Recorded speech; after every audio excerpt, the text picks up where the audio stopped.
लो देखो इधर देखो लगता है पेपर नंबर 3 स्टार्ट कर रहे हैं अपन इंटरनेशनल ट्रेड एंड फाइनेंस। काफी हार्ड सब्जेक्ट है। हमारे टाइम पे हमें ऐसा बोला जाता था अकाउंट्स और जीएसटी में सप्लीमेंट्री आए नहीं आए, लेकिन इस सब्जेक्ट के अंदर आए थे बहुत सच्चाई तो बताऊंगा ना, फिर बाद में बोलोगे लड़के झूठे होते हैं। तो रियलिटी यही है, मतलब हमारे टीचर हमें ऐसा ही बोला करता था कि भाई क्या होता है अकाउंट्स और बाकी सब में तो तुम निकल जाओगे, लेकिन ज्यादातर बच्चों के कॉमर्स कॉलेज में जिसमें सप्लीमेंट्री आती है वो इंटरनेशनल ट्रेड एंड फाइनेंस में आती है। तो लगभग अपने पास टाइम ज्यादा है, तो आज अपनी 8 तारीख है, तो आज अपन पढ़ेंगे 8 क्वेश्चन, कल 9 तारीख को भी 8 क्वेश्चन और 10 तारीख को भी 8 क्वेश्चन, यानी 24 क्वेश्चन तो मैं आप लोगों के रेडी करा दूंगा। फिर आप लोगों को 10 क्वेश्चन और रेडी करने हैं, लगभग 30 से 35 क्वेश्चन पढ़ने पड़ेंगे, तब जाके पेपर अच्छा जाएगा। पूरा तो नहीं कह रहा, थोड़ा बहुत अच्छा जाएगा, है ना। तो लगभग 30 से 35 क्वेश्चन पढ़ने अपने को। अब आप लोग जो 10 क्वेश्चन तैयार करोगे वो कैसे करोगे, एक बार पढ़ना तो सारा ही है। आरबीडी के अंदर जो 5 इयर्स के पेपर रहेंगे, एक बार रीडिंग तो सभी की मार लेना, ताकि हर चीज के बारे में नॉलेज हो जाए, क्योंकि कोई सी भी चीज उठ के आ सकती है। तो एक बार 5 साल के पेपर पढ़ ही लो, रीडिंग कर लो, बस याद मत करो, रीडिंग कर लो, ताकि नॉलेज में तो आ जाए इस चीज का मतलब ये होता है, या इस चीज के अंदर ऐसा होता है, इस टॉपिक के अंदर ऐसा होता है। तो एक बार रीडिंग मारनी हो, 10 क्वेश्चन आप लोग पढ़ेंगे, वो कौन से पढ़ रहे हैं, पुराने पेपर्स पढ़ना 2018 के या 2019 का या 2020 का, क्योंकि पहले से पेपर उठ के आएगा, भी करंट से नहीं उठ के आएगा। करंट वाला तो मैं करा ही रहा हूँ, 2022 का, 21 का, 20 का। आप लोगों को कुछ तैयार करने 10 क्वेश्चन, वो किसमें से करना है, 18 में से, 19 में से और 20 में से, मैं बता दूंगा, या आप अपने बेसिस पे कर लेना। तो टोटल मिला के बात ये है कि सब्जेक्ट काफी हार्ड है, तो आप लोगों को भी तैयारी करनी पड़ेगी, और साथ में मैं तो करा ही रहा हूँ। देखो भैया अपन स्टार्ट कर रहे हैं। पहला क्वेश्चन हमारे पास है, question number 2, what do you mean by international trade. International trade से आप क्या समझते हैं, discuss the merits and demerits of international trade. अपन को मेरिट्स और डीमेरिट्स बतानी है, इसकी गुण और क्या बताना है अपने को, मेरिट्स और डीमेरिट्स, हिंदी में क्या होता है डीमेरिट्स को, कमियां, दोष बताने, इसके गुण और दोष बताने। तो इंटरनेशनल ट्रेड का मतलब क्या होता है, एक बार मैंने लिख दिया है यहाँ पर, ताकि आप लोगों को मेहनत नहीं करनी पड़े, ताकि फिर भी आप लोग पढ़ोगे तो सही इंटरनेशनल ट्रेड के बारे में लिख रहा है हमारे पास। International trade is process of exchange of goods and service between countries. International trade क्या होता है, इंटरनेशनल ट्रेड एक प्रोसेस है जिसके अंदर अपन कंट्रीज के अंदर, कई सारे देशों के अंदर एक्सचेंज करते हैं, किस को, गुड्स को और सर्विसेज को। तो थोड़ा इजी लैंग्वेज में मैंने निकाल के लिख दिया, ताकि आप लोगों को समझ में आ जाए कि इंटरनेशनल ट्रेड क्या होता है, वस्तुओं और सेवाओं का लेन देन करना अलग अलग देशों के बीच में, कंट्रीज के बीच में। This includes both import and exports and via any mode of transportation, air and ocean freight. इसके अंदर इंक्लूड करते हैं अपन दोनों को, इंपोर्ट को भी और एक्सपोर्ट को। और इंपोर्ट और एक्सपोर्ट अपन किसके माध्यम से करेंगे, एनी मोड ऑफ ट्रांसपोर्टेशन, चाहे आप एयर से करो, यानी हवाई जहाज से माल मंगाओ या माल बेचो, या फिर ओशियन फ्रेट। ओशियन फ्रेट मतलब किससे, जहाज से, जहाज के थ्रू या फिर एयरप्लेन के थ्रू अपन माल का क्या करेंगे, इंपोर्ट और एक्सपोर्ट करेंगे। आगे लिख रहे हैं, import and export together promote economic interaction and development between countries. Import और एक्सपोर्ट करने से देश का क्या होता है, डेवलपमेंट होता है। तो वही बताया हुआ है, import and export together promote, ये प्रमोट करेंगे इकोनॉमिक इंटरेक्शन और डेवलपमेंट को बिटवीन कंट्रीज, यानी देशों के बीच में। अभी अपन बात करते हैं, अपने को मेन जो यहाँ पर याद करने रहता है, अपना जो मकसद रहता है वो पॉइंट याद करना रहता है। तो अपन इसके याद करेंगे इंटरनेशनल ट्रेड के मेरिट्स और इंटरनेशनल ट्रेड के डीमेरिट्स। कैरेक्टरिस्टिक्स आ जाएगी, तो क्या लिख के आ जाना, मेरिट्स लिख के आ जाना। मान लो आपको इंटरनेशनल ट्रेड की क्या आ जाए, कैरेक्टरिस्टिक्स आ जाए, विशेषता आ जाए, तो हर चीज अलग अलग याद करने तो बैठेगी नहीं, ऐसे तो काफी ज्यादा मटेरियल हो जाएगा, तो इसी को छाप के आ जाना। इसका कोई अपने पास वो नहीं है, एबीसीडी के फॉर्म में अपन इसको याद करेंगे generally. Merits of international trade, international division of labour and specialisation. International trade के अंदर जो लेबर होता है उसको अपन क्या कर देते हैं, स्पेशलाइजेशन। स्पेशलाइजेशन कैसे होगा, जब उसका क्या करेंगे, डिवीजन करेंगे। तो इंटरनेशनल ट्रेड के अंदर अपन इंटरनेशनल डिवीजन, इंटरनेशनल लेवल पे क्या कर देंगे, डिवीजन यानी बांट देंगे, किसको, लेबर को, और उसका क्या कर देंगे, स्पेशलाइजेशन। तो उसको बोल देंगे भाई तेरा काम है बटन लगाने का, तेरा काम है आस्तीन लगाने का, तेरा काम है कॉलर लगाने का, तेरा काम है प्रेस लगाने का। ऐसा नहीं एक ही बंदे के ऊपर एक ही बंदा टेलर है, उसको बटन भी लगाने हैं, कॉलर भी लगाने हैं, आस्तीन भी लगानी, प्रेस भी करनी है। अपन ने 4 लोग कर दिए, यहाँ पे स्पेशलाइजेशन कर दिया। और अपन ने पढ़ा हुआ है अगर किसी भी चीज का स्पेशलाइजेशन कर देते हैं तो सामने वाला बंदा उस काम में क्या हो जाएगा, एक्सपर्ट हो जाएगा, और उस काम को क्या करेगा, जल्दी करेगा। तो यहाँ पर अपन क्या करेंगे, इंटरनेशनल लेवल पे डिवीजन कर देंगे किसका, लेबर का, और उसको किसमें डाल देंगे, स्पेशलाइजेशन में। तो पहला पॉइंट तो ऐसे याद हो गया, international division of labour and specialisation. उसके बाद अगर अपन इंटरनेशनल डिवीजन कर देंगे लेबर का, तो इससे जो लोग होंगे वो लार्ज स्केल पे क्या करेंगे, प्रोडक्शन, क्योंकि सब अपने अपने काम में क्या हो जाएंगे, एक्सपर्ट। तो प्रोडक्शन किस कौन से स्केल पे होगा, लार्ज लेवल पे। तो हमारे पास दूसरा पॉइंट है लार्ज स्केल प्रोडक्शन। अगर लार्ज लेवल पे प्रोडक्शन होगा, जितना ज्यादा प्रोडक्शन होता है तो रेट क्या होती जाती है, कम होती जाती है। इकोनॉमिक्स का फंडा है, अगर प्रोडक्शन बढ़ेगा तो गुड्स की जो रेट होगी वो क्या हो जाएगी, कम हो जाएगी। तो लिख रहा है cheap goods to consumer, consumer को जो गुड्स मिलेगी वो कौन सी रेट पे मिलेगी, कम रेट पे। तो 3 पॉइंट हो गए हमारे पास, फंडे से चल रहे अपन। पहला पॉइंट हमारे पास है international division of labour and specialisation.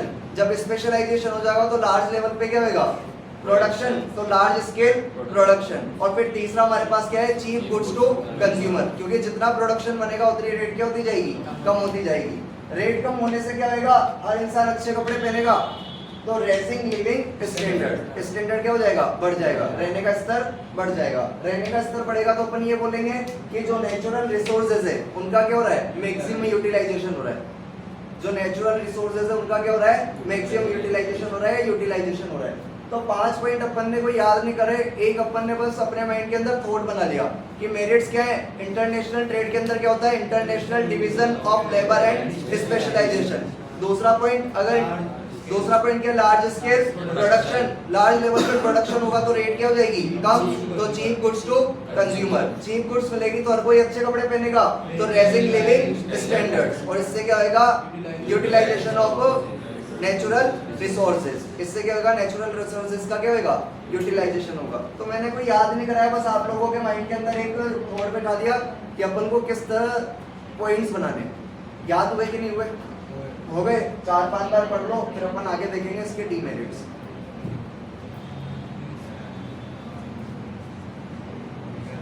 तो अपन ने याद करी थी merits of international trade. International trade की मेरिट्स अपन ने याद करी। पहला पॉइंट था हमारे पास international division of labour and specialisation, दूसरा, तीसरा, चौथा रेसिंग लिविंग स्टैंडर्ड, और पांचवा utilisation of natural resources. 5-5 point करके याद कर लेंगे तो टोटल कितने पॉइंट हो जाएंगे, 10। और 10 पॉइंट में अपन आराम से 3 या 5 पेज आराम से भर सकते हैं। बता रखा है मैंने। जो हिंदी वाले बच्चे वो गूगल ट्रांसलेट से एक बार देख लेना, फिर बाकी अपने आप याद हो जाएगा अपन को, अगर ये चीजें याद रहेगी। अब इसको अपन याद करेंगे भाई, डीमेरिट्स ऑफ इंटरनेशनल ट्रेड। तो इसको मैंने फॉर्म किया BCD, ए हट गया बस, BCDE। B4 हमारे पास क्या हो जाएगा, barrier to home industries development.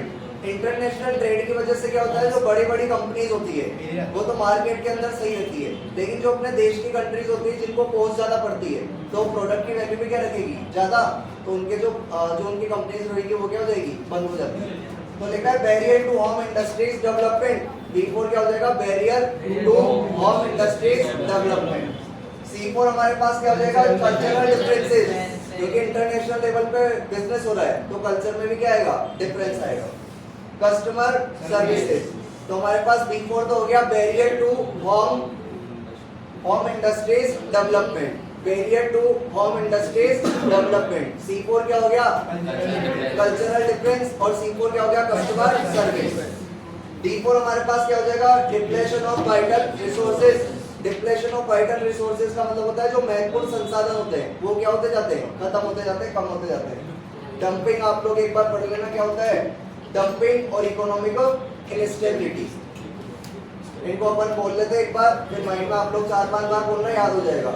B4 हमारे पास क्या हो जाएगा, barrier to home industries development. C4 क्या हो जाएगा, कल्चरल डिफरेंस और कस्टमर सर्विस। D4 क्या हो जाएगा? डिप्लेशन ऑफ वाइटल रिसोर्सेज और डंपिंग। और E4 क्या हो जाएगा? Economic instability. B4 क्या हो जाएगा? Barrier to home industry development. C4 क्या हो जाएगा? कल्चरल डिफरेंसेस और कस्टमर सर्विस। D4 क्या हो जाएगा? डिप्लेशन ऑफ वाइटल रिसोर्सेज और डंपिंग। और E4 क्या हो जाएगा? Economic instability. बोलो मन में 4-5 बार याद हो जाएगा, फिर दोनों रिपीट करेंगे। तो एक बार रिपीट कर लेते हैं अपन। मेरिट्स अपन ने देखे थे इंटरनेशनल ट्रेड की। तो सबसे पहले तो अपन इंटरनेशनल डिवीजन कर देंगे लेबर का, और उनका क्या कर देंगे? स्पेशलाइजेशन। इससे क्या होगा? Large scale production, cheap goods to consumer. इससे उनका लिविंग स्टैंडर्ड क्या होगा? रेज होगा, तो रेजिंग लिविंग स्टैंडर्ड। और फिर लास्ट में अपन ने देखा था utilisation of natural resources. Demerits अपन ने याद करी थी BCD से। B4 था हमारे पास barrier to home industries development. C4 था हमारे पास, और C4 कस्टमर सर्विस। D4 क्या था? डिप्लेशन ऑफ वाइटल रिसोर्सेज और डंपिंग। और E4 क्या था? Economic instability. चलो याद हो गया। बाकी ये कि थोड़ी सी दिक्कत तो आएगी सही। एक हमारे पास क्वेश्चन है, क्वेश्चन नंबर 4 2022 में आया था। Explain the importance and disadvantage of documentary credit. Importance और एडवांटेज बताने मैंने थोड़ी सी मेहनत करके यहाँ पे डॉक्यूमेंट्री क्रेडिट भी देख ली कि डॉक्यूमेंट्री क्रेडिट होती है, ताकि आप लोगों को याद रहे कि डॉक्यूमेंट्री क्रेडिट क्या होती है। बताइएगा किसी को क्या होती है?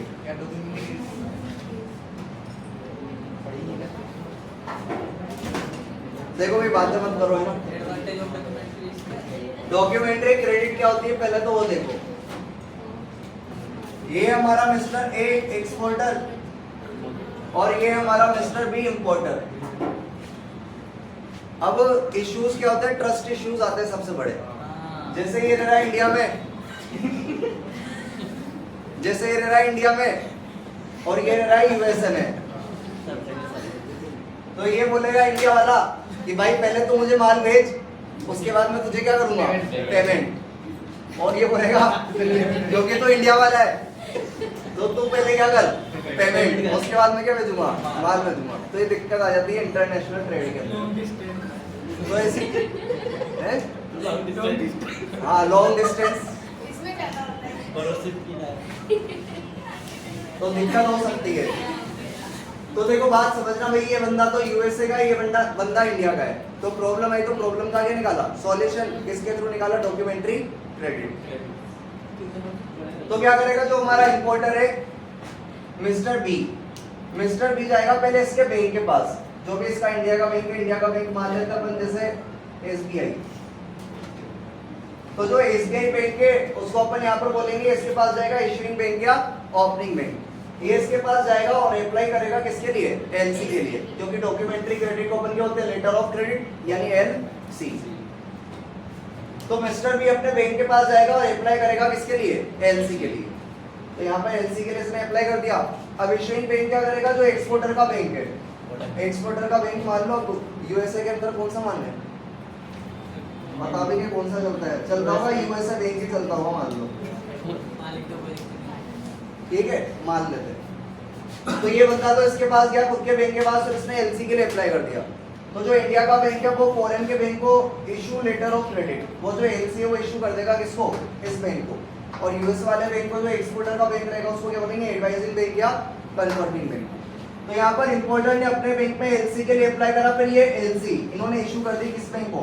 एडवाइजिंग बैंक को। फिर एडवाइजिंग बैंक क्या करेगा? ये जो एलसी है इसको वेरीफाई करवाएगा किससे? मिस्टर ए से, जो कि कौन था? एक्सपोर्टर। तो verifies the LC and forwarded it to the exporter. ये क्या करेगा? इस एलसी को दे देगा किसको? एक्सपोर्टर को। एक्सपोर्टर इसको क्या कर देगा? वेरीफाई कर देगा। एक्सपोर्टर इसको वेरीफाई करेगा और अपन इस एलसी को क्या कर देंगे? एक्सपोर्टर को फॉरवर्ड कर देंगे। फॉरवर्ड कर देंगे, क्या करेगा? ये शिपमेंट करेगा गुड्स का। Goods are ship to mister B. ये क्या करेगा? माल भेज देगा किसको? मिस्टर बी को। और जो भी शिपिंग से रिलेटेड डॉक्यूमेंट्स होंगे वो वापस किसको दे देगा? एडवाइजिंग बैंक को। तो लिखा है शिपमेंट डॉक्यूमेंट्स आर प्रोवाइडेड, ये अपन ने किसको दे दिए? एडवाइजिंग बैंक को। अब ये एडवाइजिंग बैंक क्या करेगा? इन डॉक्यूमेंट्स को फॉरवर्ड कर देगा किस बैंक को? इशूइंग बैंक को। इशूइंग बैंक को फॉरवर्ड करने के बाद अपन ये डॉक्यूमेंट्स वेरीफाई करने के लिए भेजेंगे किसके पास, मिस्टर बी के पास। तो इंडिया का बैंक वेरीफाई करने के लिए भेजेगा मिस्टर बी के पास, और जैसे वेरीफाई हो जाएंगे तो फिर मिस्टर बी पेमेंट कर देगा किसको, मिस्टर ए को। तो लिख रहा है makes the payment against the shipment of goods. तो डॉक्यूमेंट्री क्रेडिट इतना हार्ड नहीं है, अगर अपन एक प्रोसेस माइंड के अंदर बनाएंगे तो आराम से हो जाएगा। क्या मिस्टर बी अप्लाई करेगा खुद के बैंक में, जिसको क्या बोलते हैं, इशूइंग बैंक या ओपनिंग बैंक। तो एलसी के लिए अप्लाई करा, फिर ये एलसी जो हमारा ओपनिंग बैंक है, इशूइंग बैंक है, वो इशू कर देगा किसको, एडवाइजिंग बैंक को। एडवाइजिंग बैंक इस एलसी को भेज देगा किसके पास, मिस्टर ए के पास, और मिस्टर ए इसको क्या कर देगा, वेरीफाई कर देगा। वेरीफाई करने के बाद मिस्टर ए गुड्स भेज देगा किसके पास, बी के पास, और जो भी शिपमेंट से रिलेटेड डॉक्यूमेंट्स हैं वो अपने बैंक के पास भेज देगा एडवाइजिंग बैंक के पास। एडवाइजिंग बैंक क्या करेगा, इस डॉक्यूमेंट्स को फॉरवर्ड कर देगा किसको, इशूइंग बैंक को, और फिर इशूइंग बैंक ये डॉक्यूमेंट्स वेरीफाई कराएगा मिस्टर बी से। जैसे मिस्टर बी वेरीफाई करेगा तो मिस्टर बी पेमेंट कर देगा किसको, मिस्टर ए। तो ये क्या होती है, डॉक्यूमेंट्री क्रेडिट होती है। एक पहली लाइन बोलना भूल गया मैं, सबसे पहले तो ये दोनों आपस में क्या करेंगे, कॉन्ट्रैक्ट करेंगे, बाकी फिर सारा प्रोसेस तो समझ में आ गया होगा कि नहीं आया। अब अपने को इसके क्या देखने हैं, एडवांटेजेस। नेक्स्ट बुक पे देखते हैं, इसमें कोई दिक्कत तो बताओ। तो अपन बात कर रहे थे, एडवांटेजेस देख रहे थे किसके, डॉक्यूमेंट्री क्रेडिट के।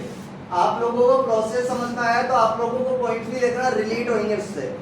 आप लोगों को टॉपिक समझ में आ गया ना, तो पॉइंट्स भी उससे रिलेट करेंगे। तो एडवांटेजेस दोनों के लिए होने चाहिए, एक तो एक्सपोर्टर के लिए और एक इंपोर्टर के लिए। एक्सपोर्टर के पॉइंट्स अपन याद करेंगे सार्क के नाम से, और इंपोर्टर के पॉइंट्स अपन याद करेंगे पिक के नाम से। ऐसे तो पिक की जो अपनी स्पेलिंग होती है वो क्या होती है, PIC, लेकिन यहाँ पर अपन मान लेंगे PEEC, क्योंकि अपने को याद करने पॉइंट्स। तो सार्क से कैसे, एस पर क्या हो जाएगा, सेफ्टी ऑफ पेमेंट, आगे ना बात समझ में, सेफ्टी ऑफ पेमेंट। एस पर क्या हो जाएगा, security from exchange rate fluctuations. Exchange rate पर फ्लक्चुएशंस, क्योंकि आप लोगों को पता है डॉलर की रेट क्या होती रहती है, फ्लक्चुएट होती रहती है। तो मैंने बताया था सबसे पहला काम उनको क्या करना है, एग्री करना है। किस पे एग्री करेंगे, कॉन्ट्रैक्ट पे। तो कॉन्ट्रैक्ट पे एग्री हो गया कि भैया अब यहाँ पर मैं आपके यहाँ पे जो माल खरीदूंगा तो $1 बराबर 80 रुपए होगा। तो बाद में अगर उसकी रेट 85 की हो जाएगी तो भी माल अपन को कितने रुपए का पड़ेगा, 80 रुपए का। तो सेफ्टी ऑफ पेमेंट और security from exchange rate fluctuations. A four क्या हो जाएगा, advance finance facility. R four क्या हो जाएगा, रिडक्शन इन ट्रांसफर रिस्क। और सी फोर क्या हो जाएगा, सर्टेनिटी इन पेमेंट। तो पहला अपन याद करने की कोशिश करेंगे, एस फोर क्या है, सेफ्टी ऑफ पेमेंट्स, और एस फोर क्या है, security from exchange rate fluctuations. तो पहला पॉइंट क्या हमारे पास, सेफ्टी ऑफ पेमेंट और security from exchange rate fluctuation. Safety of payments और security from exchange rate fluctuations. बोलो मतलब 5 बार, आगे बंद करके बोलो, आगे बंद करके।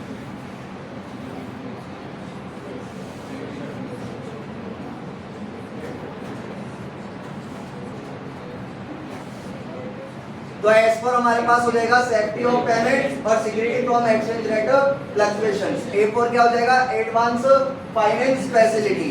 ए फोर क्या हो जाएगा, advance finance facility, advance finance facility. R four क्या हो जाएगा, reduction in transfer risk, reduction in transfer risk. और सी फोर क्या हो जाएगा, सर्टेनिटी इन पेमेंट। तो भैया अपन ने देखा एस फोर क्या है हमारे पास, सेफ्टी ऑफ पेमेंट, और क्या है, security from exchange rate fluctuations. A four क्या है, advance finance facility. R four क्या है, रिडक्शन इन ट्रांसफर रिस्क। और कुछ समझा था। और सी फोर क्या है, सर्टेनिटी इन पेमेंट। बोलो मन में 5 बार क्या हो गए, एक्सपोर्टर से। अब याद करेंगे अपन इंपोर्टर के याद करने फिक्स है। पी फोर क्या हो जाएगा, payment only on the fulfilment of the condition. Payment अपन कब करते हैं, जब सारी कंडीशंस क्या हो जाती है, पूरी हो जाती है। तो इसको तो अपन बना लेंगे payment only on the fulfilment of conditions. उसके बाद purchase of goods without making advance payment. यहाँ पर अपने को गुड्स मिल गई थी जबकि अपन ने कोई एडवांस पेमेंट नहीं करा था। तो purchase of goods without making advance payment. E four क्या हो जाएगा, enables the scale, sorry enables the sale. E four क्या हो जाएगा, इकोनॉमिकल मेथड। और सी फोर क्या हो जाएगा, certainty of shipment of goods. तो पी फोर हमारे पास क्या था, payment only on the fulfilment of conditions.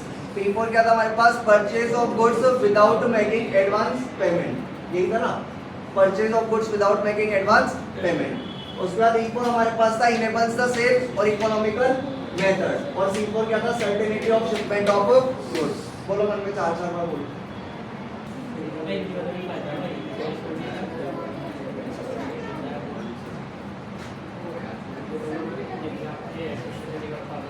लो भाई ध्यान दो इधर। तो अपन ने पढ़ा एडवांटेज टू एक्सपोर्टर्स और एडवांटेज टू इंपोर्टर्स। एक्सपोर्टर्स में याद करा था 60 से सेफ्टी ऑफ पेमेंट्स और security of exchange rate fluctuations. R four A four advance finance facility. R four reduction in risk.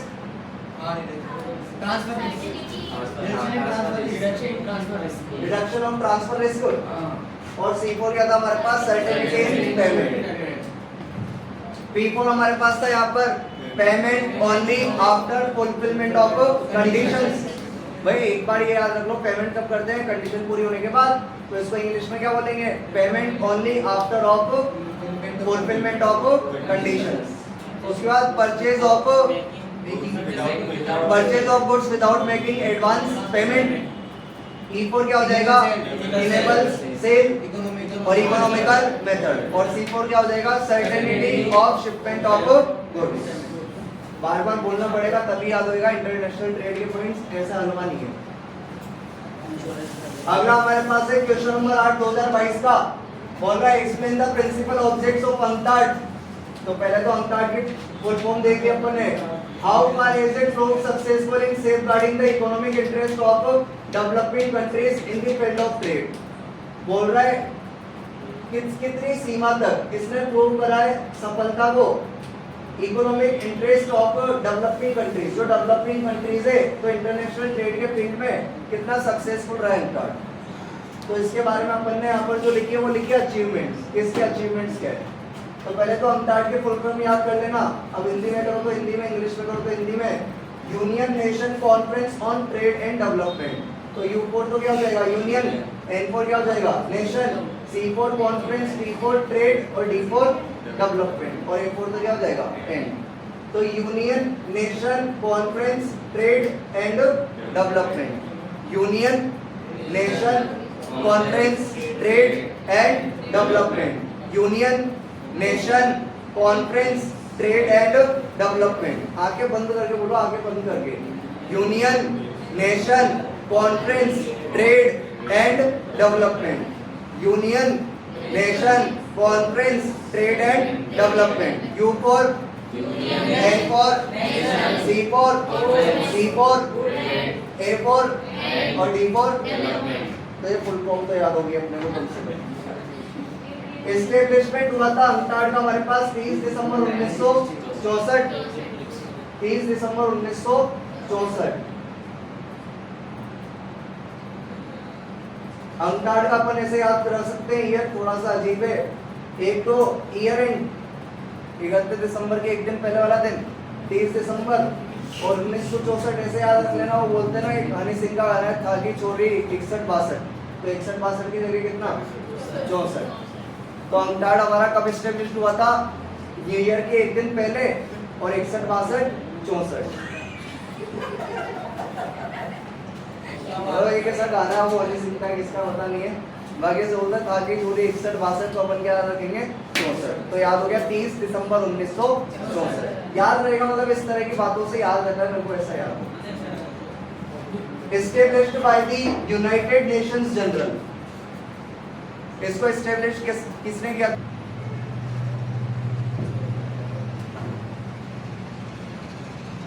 तो ये इसके फुल फॉर्म बोल लेते हैं अपन। Union nation conference trade and development. Established by United Nations general. तीसरा इसका हेडक्वार्टर कहाँ पे? Geneva Switzerland. और चौथा इसका ऑफिस का है न्यूयॉर्क, अद्दिस अबाबा। एस्टेब्लिशमेंट कब हुआ था? 30 दिसंबर 1964।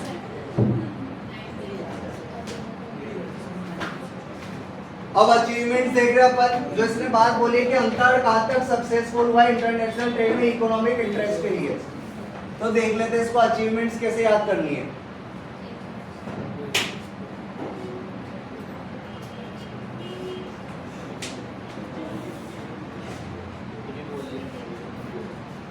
अचीवमेंट्स अपन याद करेंगे IEA और HCS।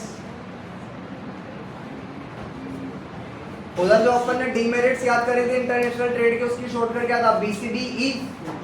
और B4 क्या था? Barrier to home industries development. और एक और था क्या? ये C4 था। तो C4 कल्चरल डिफरेंसेस और कस्टमर सर्विस। D4 डंपिंग और डिप्लेशन ऑफ वाइटल रिसोर्सेज। और E4 इकोनॉमिक इंस्टेबिलिटी। तो ऐसे बार बार बोलते रहेंगे ना हर चीज तो जाके याद रहेगी, वरना तुम बोलोगे भाई उड़ गया सब। तो पहली बात तो अपने को शॉर्टकट पता होना चाहिए, इसके अंदर शॉर्टकट क्या लगेगा और उसके फुल फॉर्म याद होनी चाहिए। तो इसको अपन पढ़ेंगे IEA और HCS से। तो I4 हमारे पास हो जाएगा increase in export of developing countries. ये YouTube से निकाले पूरे पॉइंट, लिंक वगैरह मैं आप लोगों को डाल दूंगा, क्योंकि आप लोगों के आरबीडी में तो इसके अंदर कोई पॉइंट नहीं है। और पॉइंट तो है 5 ही है बस, लेकिन आप लोग पढ़ के देखोगे तो आप लोगों को वही बोलते हैं ना, नानी याद आ जाना, तो वही वाली बात है। तो ये YouTube से निकाले 5 की जगह 8 पॉइंट है, रिलेटेड है थोड़े थोड़े करके, बाकी उसके तो पूरे 8 थे। तो आप लोग वही, एक तो बोलसोगे तो नंबर ही नहीं है, बोलसोगे पास नंबर नहीं है, मेरे पास नंबर नहीं उनके, तो मैसेज कर देना ताकि मैं आप लोगों को जितने भी पॉइंट्स मैंने गूगल से या यूट्यूब से निकालूंगे तो लिंक शेयर कर दूंगा। तो पहला पॉइंट I4 क्या है? Increase in export of developing countries.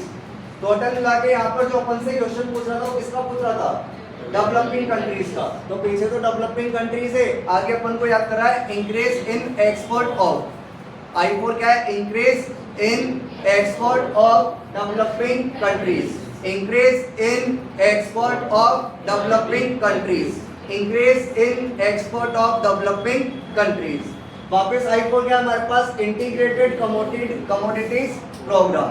Integrated commodities programme. तो पहला पॉइंट याद हो गया था अपने को, increase in export of developing countries, और दूसरा भी याद हो गया, इंटीग्रेटेड कमोडिटीज प्रोग्राम।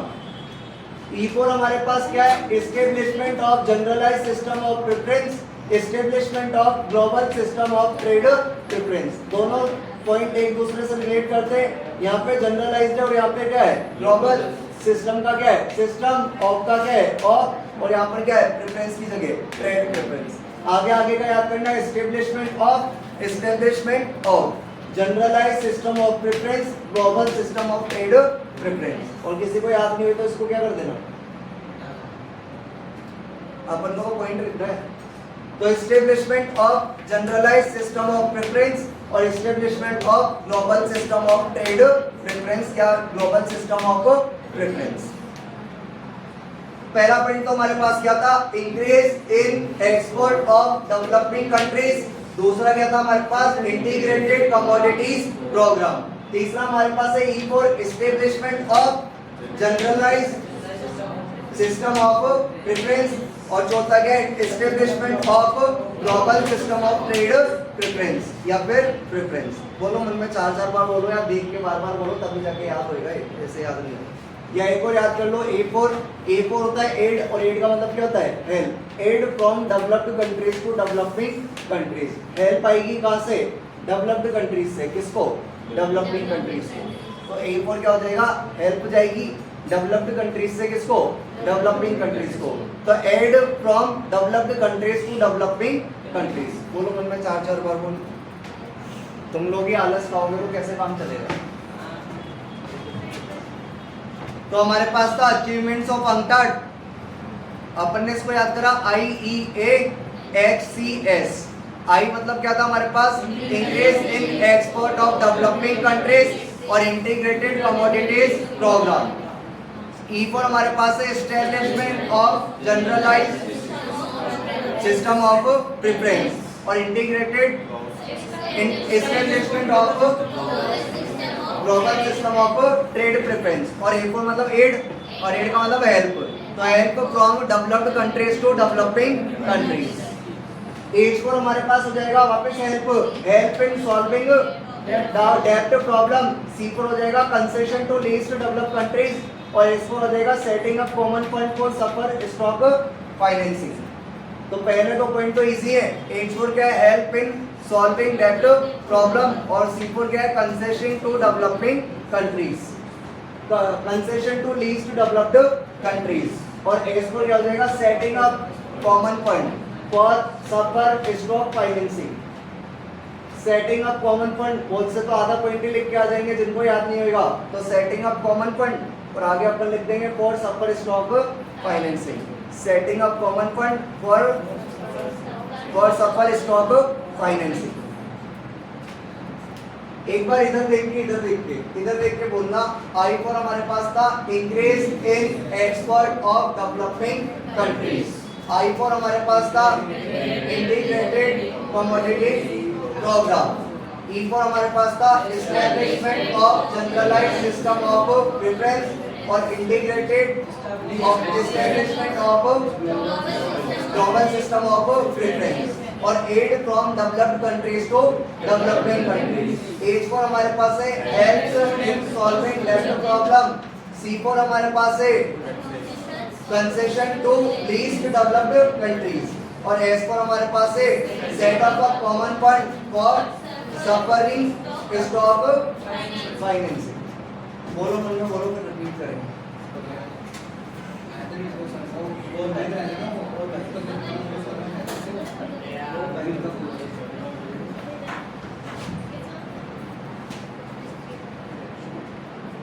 देखो भाई, अचीवमेंट्स अपन ने याद करी थी। आई फॉर हमारे पास था increase in export of developing countries और integrated commodities programme. E for अपन ने याद करा था establishment of generalised system of preference और establishment of global system of trade preference. A for हमारे पास था aid from developed countries to developing countries. H for हमारे पास था हेल्प इन सॉल्विंग डेब्ट प्रॉब्लम। सी फॉर हमारे पास था concession to least developed countries और एस फॉर हमारे पास था setup of common fund for suffered stock financing. Question number 9 हमारे पास है explain the objectives of Exim bank of India. तो अपन को यहाँ पर ऑब्जेक्टिव्स बताने एक्सिम बैंक के। क्वेश्चन नंबर 9 आया था 2022 में। अब एक्सिम बैंक के फुल फॉर्म क्या होती है, तो मैंने EX बता दिया एक्सपोर्ट और IM बता दिया इंपोर्ट बैंक। तो एक्सिम बैंक का फुल फॉर्म क्या होता है, export import bank. Short form कैसे बना है, एक्सपोर्ट का तो लिया है EX और इंपोर्ट का लिया है IM, तो बन गया axis bank export import bank. Establishment कब हुआ था, 1982 में। वो तो कब हुआ था, 1964 और ये कब हुआ, 1982। खुद ही याद रखना पड़ेगा, मैं कुछ नहीं बता रहा इसमें। हेडक्वार्टर कहाँ पे इसका, मुंबई में। मिशन क्या है इसका, to act as a catalyst and key planner in the promotion of cross border trade and investment. Hindi में बता देता हूँ, हिंदी में कंट्रीज के बीच में प्रमोट करना किस चीज को, कंट्रीज के बीच में प्रमोट करना किस चीज को, ट्रेड को और इन्वेस्टमेंट को। एक तो उनको ये प्रमोट भी करता है, कैटलिस्ट मतलब उत्प्रेरक यानी मोटिवेशन भी देता है, और की प्लानर यानी क्या है, मुखिया बोल सकते हैं, मुखिया का काम करता है, की प्लानिंग का काम करता है। देख लेना वो अपने साथ। ऑब्जेक्टिव्स अपन इसके याद कर लेंगे। इसके फुल फॉर्म अपन ने लिखी है DEFS और यहाँ पे है DEFSP। अब ऐसे तो अपने पास 9 पॉइंट है, आप लोगों को जितने याद हो उतने कर लेना। ऐसे तो 9 पॉइंट लिखे मैंने। डी फॉर हमारे पास क्या हो जाएगा, डाइवर्सिफाइंग एक्सपोर्ट्स। ई फॉर हमारे पास क्या हो जाएगा, एनहांसिंग फॉरेन एक्सचेंज अर्निंग्स और इंकरेजिंग फॉरेन डायरेक्ट इन्वेस्टमेंट। तो जैसे ई फॉर हमारे पास यहाँ पर और तीसरा भी है, ensuring product quality and standards. तो जैसे अपन ने यहाँ पर ई में 3 पॉइंट लिख दिए, तो 3 की जगह कितने याद कर लेना, 2, जो इजी लगे। जिसको जैसा जो इजी लगे वो 2 याद कर लेना, जिसको तीनों याद हो जाए वो तीनों याद कर लेना। तो डी फॉर तो हमें याद हो जाएगा डाइवर्सिफाइंग इंपोर्ट्स एक्सपोर्ट्स।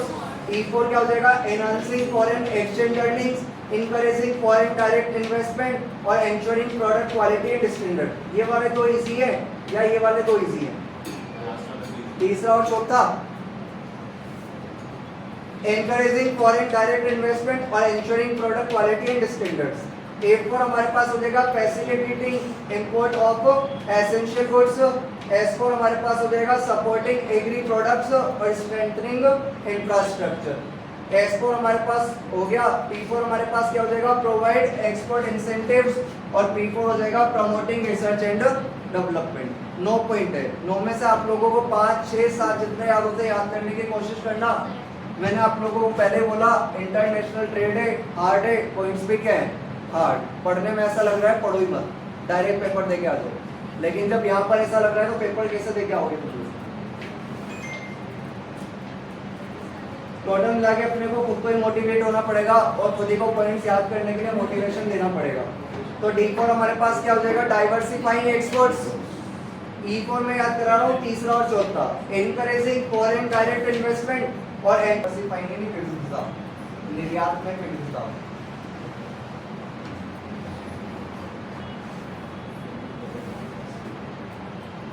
तो D4 तो हो जाएगा डाइवर्सिफाइंग एक्सपोर्ट्स और E4 हमारे पास हो जाएगा एनकरेजिंग डायरेक्ट फॉरेन इन्वेस्टमेंट और ensuring product quality and standards.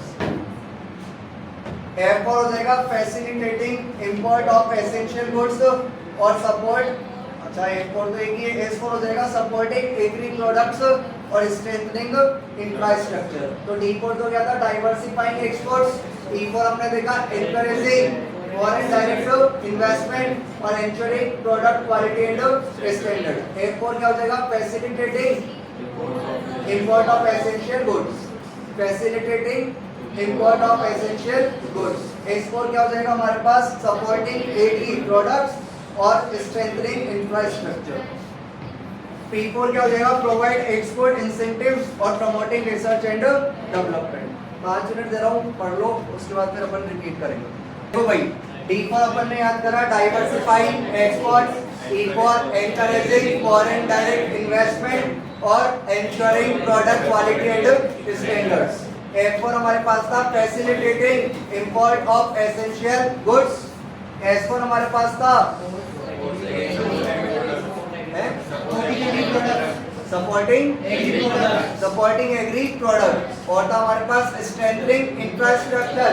P4 हमारे पास था प्रोवाइड इंपोर्ट इंसेंटिव्स और प्रमोटिंग रिसर्च एंड डेवलपमेंट।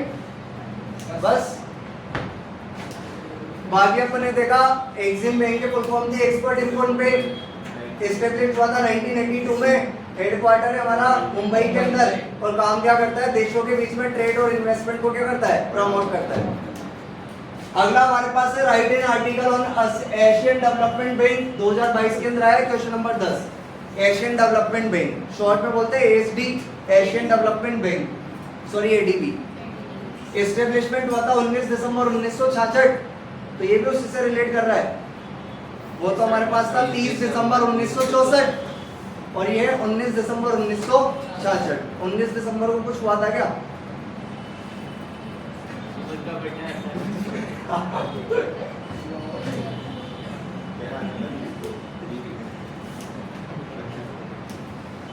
हाँ तो वो होता है ना 19-20 19 तारीख को भाई क्रिसमस के लिए पेड़ काटने गए थे, उस तारीख से याद कर लेना। या वो बोलते हैं ना 19-20 तो 19 दिसंबर 1966 वो तो क्या था 64 और 2 साल बाद क्या 66। कितने मेंबर थे 31। हेडक्वार्टर कहाँ पे, मनीला, वो बोलते हैं ना वनीला, वनीला फ्लेवर, तो वनीला की जगह क्या आ जाएगा मनीला और कहाँ पर आ जाएगा फिलीपींस। और जबकि इसका कहाँ पर था जेनेवा स्विट्जरलैंड। इसका हेडक्वार्टर कहाँ पे था जेनेवा स्विट्जरलैंड और इसका कहाँ पर आ जाएगा मनीला फिलीपींस। मनीला याद नहीं आया तो आइसक्रीम याद कर लेना वनीला, तो मनीला कर देना।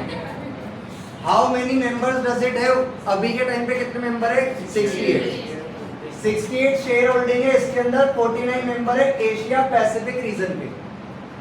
टोटल कितने 68 और 68 के अंदर 49 एशिया पैसिफिक रीजन के मेंबर्स हैं। फर्स्ट प्रेसिडेंट था तकेशी वतनबे, तकेशी वतनबे। और पर्पस क्या है, to promote social and economic development, social और इकोनॉमिक डेवलपमेंट को प्रमोट करना in Asia Pacific region. Asia Pacific region एक जगह, वहां पे किसको डेवलप करना, सोशल और इकोनॉमिक डेवलपमेंट को, और गरीबी को दूर करना है, गरीबी खत्म करना। एराडिकेशन मतलब क्या होता है, देख ये हो जाएगा खत्म करना, एराडिकेशन ऑफ पॉवर्टी।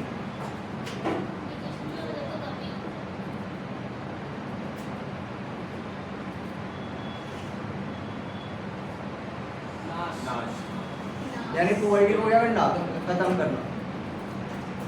तो टोटल मिला के पहले तो अपने को 1 2 3 4 5 और 6 बातें याद करनी है। पहला पॉइंट तो याद ही नहीं करना। दूसरा हमारे पास है एस्टेब्लिशमेंट कब हुआ था, 19 दिसंबर 1966। हेडक्वार्टर्स हमारे पास क्या है, Manila, Philippines. How many members does it have, 68, जिसमें से 49 है एशिया पैसिफिक रीजन के। फर्स्ट प्रेसिडेंट तकेशी वतनबे, जैसे अपना देश है उसको बोलते हैं वतन, और अबे तो तकेशी वतन अबे। और पर्पस क्या है, प्रमोट करना सोशल और इकोनॉमिक डेवलपमेंट को, कहां पर, एशिया पैसिफिक रीजन में, और पॉवर्टी को खत्म करना। बात करते हैं बेनिफिट्स की। बेनिफिट्स क्या क्या है एएसपी से इंडिया को, तो इसको याद करेंगे अपन टीआरएसपी और बीएमएफ से। मैंने बोला आप लोगों को एक तो शॉर्ट फॉर्म याद करना, फिर पॉइंट्स याद रखना, काफी मतलब भयंकर बात है इसमें इंटरनेशनल ट्रेड में। B4 हमारे पास हो जाएगा प्रमोटिंग सस्टेनेबल डेवलपमेंट, लंबा पॉइंट था मैंने छोटा ही लिखा है। R4 हो जाएगा role in policy making and management. S4 हो जाएगा सपोर्ट फॉर पॉवर्टी रिडक्शन, और T4 हो जाएगा technical assistance in agriculture development. Easy point है, लास्ट वाला थोड़ा लॉन्ग है। T4 क्या है, प्रमोटिंग सस्टेनेबल डेवलपमेंट, प्रमोट करता है सस्टेनेबल डेवलपमेंट, यानी डेवलपमेंट एक जैसा बना रहे। R4 क्या हो जाएगा, role in policy making and management. S4 क्या हो जाएगा, support for poverty reduction. T4 क्या हो जाएगा, technical assistance in agriculture development. तो P4 तो हमारे पास क्या हो गया, प्रमोटिंग सस्टेनेबल इंटरेस्ट। R4 क्या हो गया, role in policy making and management. S4 क्या हो गया, सपोर्ट फॉर पॉवर्टी रिडक्शन। पहले तो पहला याद करते हैं, माइंड एग्जॉस्ट हो गया है तो याद नहीं हो रहा है। P4 हमारे पास क्या था, promoting sustainable development, promoting sustainable development, promoting sustainable development, promoting sustainable development. R4 हमारे पास क्या है, role in policy making and management, role in policy making and management, role in policy making and management. P4 क्या था, promote sustainable development.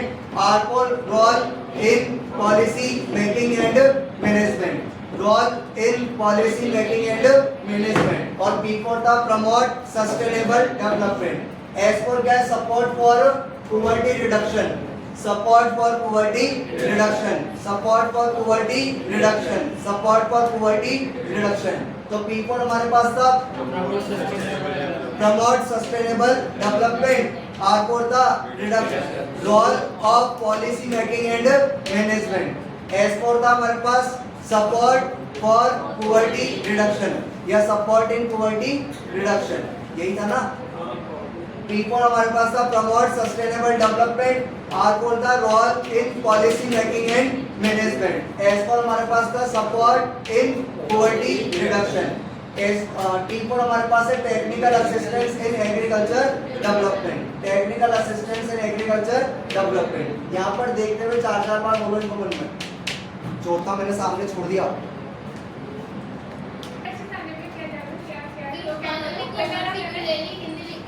तो एक तो अपन ने देखा था इसका एस्टेब्लिशमेंट इजी है, 19 दिसंबर 1966। उसका हेडक्वार्टर कहाँ पे था, मनीला, फिलीपींस।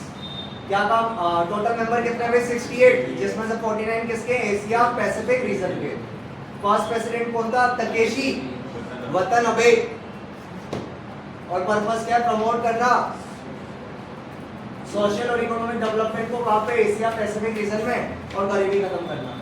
P4 हमारे पास देखा था प्रमोट सस्टेनेबल डेवलपमेंट। R4 हमने देखा था role in policy making and management. S4 हमने देखा था सपोर्ट इन पॉवर्टी रिडक्शन। और T4 हमारे पास है technical assistance in agriculture development.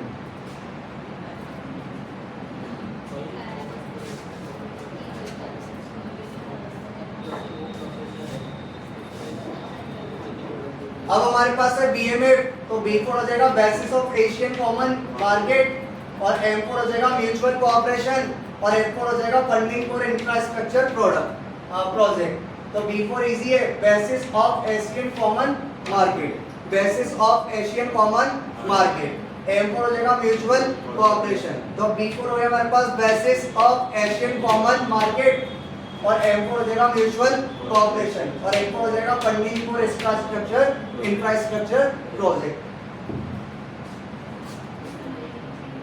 इधर देखो, इधर P4 हमने देखा प्रमोट सस्टेनेबल डेवलपमेंट, R4 हमने देखा role in policy making and management, S4 हमने देखा support in poverty reduction, D4 हमने देखा technical assistance for agriculture development, B4 हमने देखा basis of Asian common market, और A4 हमने देखा म्यूचुअल कोऑपरेशन, और A4 हमने देखा फंडिंग फॉर, अबे क्या तुम लोगों को याद नहीं होता इंफ्रास्ट्रक्चर प्रोजेक्ट, बोल लेना मन में 4-4 बार, याद हो जाएगा। एम्प्लॉयमेंट की, तो बिजनेस ग्रोथ और एम्प्लॉयमेंट ग्रोथ होगी तो इससे कंज्यूमर मार्केट क्या हो जाएगा, बिगर, तो बिगर कंज्यूमर मार्केट बड़ा होने से इकोनॉमिक क्या होगा, डेवलपमेंट, और इकोनॉमिक डेवलपमेंट का होने से ग्लोबल क्या होगी। तो पॉइंट्स इसके इजी, आप लोग एक बार पढ़ोगे तो याद हो जाएंगे। अगला क्वेश्चन हमारे पास क्वेश्चन नंबर 4 जो कि 2019 में आया था, what do you mean by term of trade. तो इसकी डेफिनेशन मैंने लिखी हुई है इजी निकाल के, और discuss the factors affecting the terms of trade, और टर्म्स ऑफ ट्रेड को कौन कौन से फैक्टर्स अफेक्ट करते हैं वो देखने हैं। तो ये वाले जो पॉइंट्स है ये भी मैंने निकाले थे यार, याद नहीं रहे शायद गूगल वगैरह से निकाले तो मैं बता दूंगा, आप लोग मैसेज कर देना, मैं लिंक शेयर कर दूंगा। बाकी टर्म ऑफ ट्रेड का मतलब मैंने क्या लिख रखा है यहाँ पे, the rate at which goods are exchange between the countries is called terms of trade, यानी जिस रेट पर गुड्स का एक्सचेंज किया जाता है कंट्रीज के बीच में उसी को क्या होते हैं, टर्म्स ऑफ ट्रेड। कितनी इजी डेफिनेशन आपको कहीं पे भी नहीं मिलने वाली जितनी मैंने निकाल के दी है। बाकी यहाँ पर फैक्टर्स की बात करें तो अपन इनको याद करेंगे पॉइंट्स को BCD और TP के नाम से। B4 क्या हो जाएगा, BOP इफेक्ट, C4 क्या हो जाएगा, चेंज इन रेट और चेंज इन टेक्नोलॉजी, D4 क्या हो जाएगा, डिवैल्यूएशन और डिमांड एंड सप्लाई। तो आप लोग एक बार पढ़ोगे जिसमें याद हो जाएगा, B4 BOP effect, change in taste, change in technology, devaluation और डिमांड एंड सप्लाई, और P4 क्या हो जाएगा हमारे पास, T4 क्या हो जाएगा, टैरिफ, और P4 प्रोटेक्शन पॉलिसी और political environment of the country. एक बात याद रखना, हर क्वेश्चन में मेरे ख्याल से ये वाला पॉइंट कॉमन है आप लोगों का, कोई सा भी क्वेश्चन है ये वाला पॉइंट कॉमन रहेगा, आप लोग लिख सकोगे political environment of that country, ये कॉमन पॉइंट हो गया, कोई सा भी क्वेश्चन हो घुसेड़ देना, ठीक है। तो हमारे पास एक बारी में याद हो गया B4 BOP effect, C4 change in taste, change in technology, devaluation, demand and supply, product tariff और प्रोटेक्शन पॉलिसी और पॉलिटिकल एनवायरनमेंट। अब 8वां क्वेश्चन है हमारे पास, critically examine the comparative cost theory of international trade. Question number 3 है 2019 का, 2022 में भी आया है। बाकी आप लोगों को ये खुद ही करना पड़ेगा, देख लेना एक बार गूगल पे, यूट्यूब पे, चैट जीपीटी पे, या फिर आप लोगों को आरबीडी में से समझ में आता है तो आरबीडी से पढ़ लेना। बाकी आलस मत खाना, जहां पर इजी लैंग्वेज मिले वहां से जरूर पढ़ लेना इसको, ठीक है। तो ये 8 क्वेश्चन हो गए अपने। बाकी डेली 3-3 करके, डेली 3 दिन तक 8-8 क्वेश्चन पढ़ेंगे तो कितने क्वेश्चन हो जाएंगे, चॉइस, और थोड़े बहुत इंपॉर्टेंट मैं भी बताऊंगा तो वो भी आप लोगों को खुद ही करने रहेंगे। तो इस तरह अपना पूरा पेपर कवर हो जाएगा। बाकी फिर आप लोगों की कैपेसिटी, आप लोग कितने क्वेश्चन और कितना पॉइंट याद रख पाते हैं, ठीक है। बाकी घर पे जाके इनको जब फालतू काम करते रहो तो बार बार रिपीट करते रहना, तभी ये क्वेश्चंस याद होंगे। क्योंकि आज अपन ने 8 क्वेश्चन के पॉइंट याद करे, मतलब 7 क्वेश्चन के पॉइंट याद करे, एक में कितने याद करे, 10, यानी कितने पॉइंट हो गए। फिर अगर कल मान लो अपन ने वापस 70 पॉइंट याद करे तो फिर पिक्चर सेट होगी, तो पिक्चर सेट नहीं होनी चाहिए। अपन आज के आज ही इनको बार बार बोलते रहे, जैसे भी खाना खाते खाते या कोचिंग से जाते जाते, बेड पे पड़े पड़े, मोबाइल चलाते चलाते, कैसे भी तुम लोग करो, बाकी इनको बार बार बोलोगे तो ही याद होंगे, वरना याद नहीं होंगे। फिर कल के 70 अलग है, फिर परसों के 70 अलग है, फिर तो रिलीज होने में टाइम लगेगा। अब तुम लोगों की कैपेसिटी है, तुम लोग कितना याद रख पाओगे, मैं तो याद करा दूंगा। याद करना आप लोगों को, आप लोगों के पास, ठीक है। चलो